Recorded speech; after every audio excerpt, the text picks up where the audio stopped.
Okay, this is the free response on the Chapter 11, Part 2 non-calculator exam. And the first one is asking us to find the interval of convergence. And so we're going to go ahead and set up ratio test here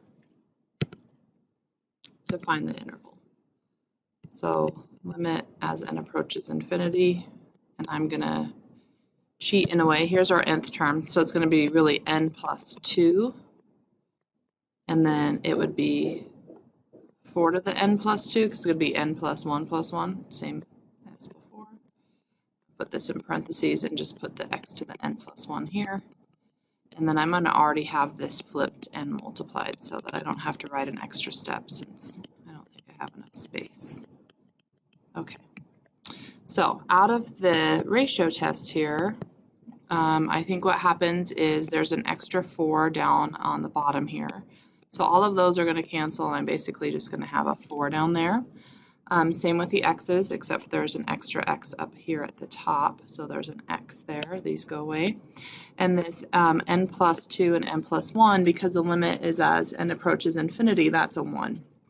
So out of this limit, all we get is the absolute value of x over 4.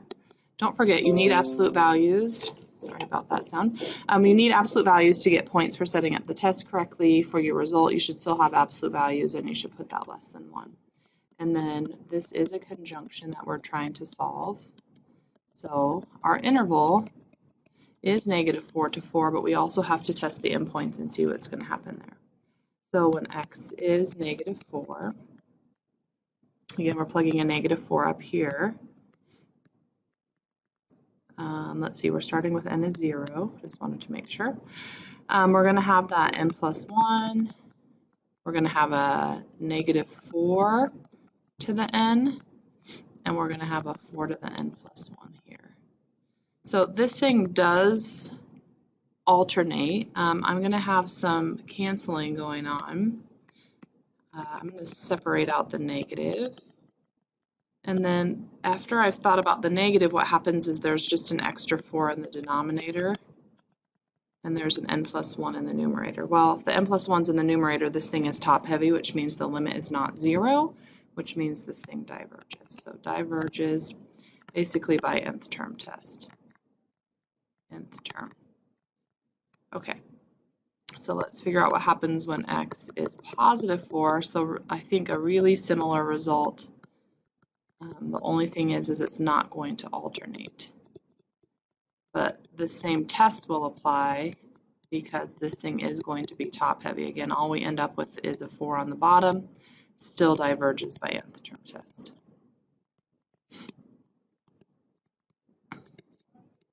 Okay.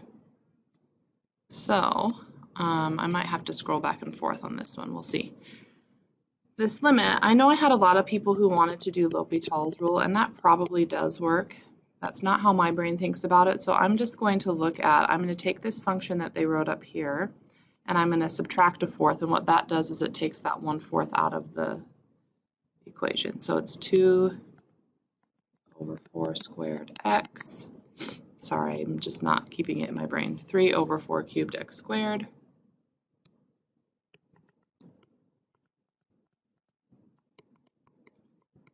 And then dot, dot, dot. We'll see if I need that general term. I don't think I do, but I'm just going to leave it that way. Okay, and then the divided by x is on the bottom. So when I divide by x, what that's going to do is that's going to take an x out of each of these. So that just becomes 2 over 4 squared. And this becomes 3 over 4 cubed x plus blah, blah, blah. Well, I claim all of these terms are going to have an x in them. And so when x approaches 0, they're going to be 0. So this just ends up being 2 over 4 squared, 2/16, or 1/8. Okay. And then on C, they want us to take the antiderivative, and this one actually has limits, which might be a little bit different than we've seen before. So that first term was 1 over 4. When we take the antiderivative, we're going to get 1 over 4x. I'll double check that I have these right. Then I believe next we have a 2 over 4 squared, and that was an x, so this is going to become x squared over 2, which is kind of interesting. Now what's going to happen is those are going to cancel.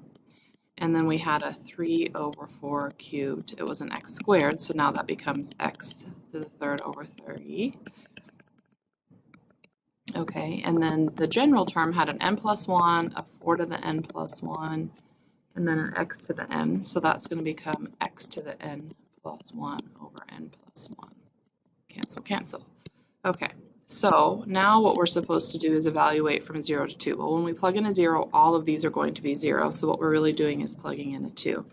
And you can decide if you want to simplify or not right off the bat. I think it might be easier if I do. So that's going to become 2/4, which is 1/2. And then this is going to become 4 over 16, which is 1/4. And then this is going to become 8 over 64, which is 1/8. And maybe we don't even want to think about what's happening here. We can just see that this is really 1/2 to the n. It's just that our n perhaps starts at a different location. Okay, first 3 non-zero terms and a general term. Okay, I am okay with that. And then finally they want the sum, and the reason they want the sum is because this is geometric. And we're looking for that a over 1 minus r. And just a reminder, because we're not starting at 0, or the easiest way, at least for me, to find a is to just find the first term. So in this case, that's a half. So I think for us, our sum is 1/2 over 1 minus, and the r is also a half. So 1/2 over 1/2, which is 1.